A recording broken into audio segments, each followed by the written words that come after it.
সংসদ সদস্যদের কণ্ঠ ভোটে পাশ হলো স্থানীয় সরকার ইউনিয়ন পরিষদ সংশোধন বিল 2024। বিকেলে দ্বাদশ জাতীয় সংসদের অধিবেশনে উত্থাপন করা হয় এই বিল। এর আগে সংসদ সদস্যরা ইউনিয়ন পরিষদ চেয়ারম্যান, মেম্বার, চৌকিদার ও দফাদারদের সম্মানী বৃদ্ধি সহ বেশ কিছু সংশোধনীর সুপারিশ করেন।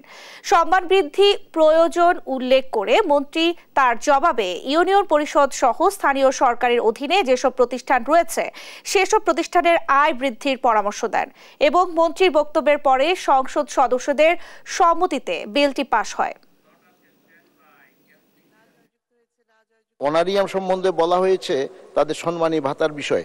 হ্যাঁ, আমি বুঝি যে ৬,০০০-৯,০০০ টাকাটা এটা খুব বড় বেশি টাকা নয়, কিন্তু এই বিষয়টাকে আমাদেরকে বিবেচনায় নিতে হবে এভাবে যে জনপ্রতিনিধিদের, আমাদের সমস্ত স্থানীয় সরকার প্রতিষ্ঠানগুলোকে আর্থিকভাবে নিজেদেরকে সক্ষম করে তুলতে হবে। যে সমস্ত সংশোধনীর কথা বলেছেন, এই সংশোধনীগুলা বিবেচনা করা যাচ্ছে না বলে আমি আন্তরিকভাবে দুঃখিত।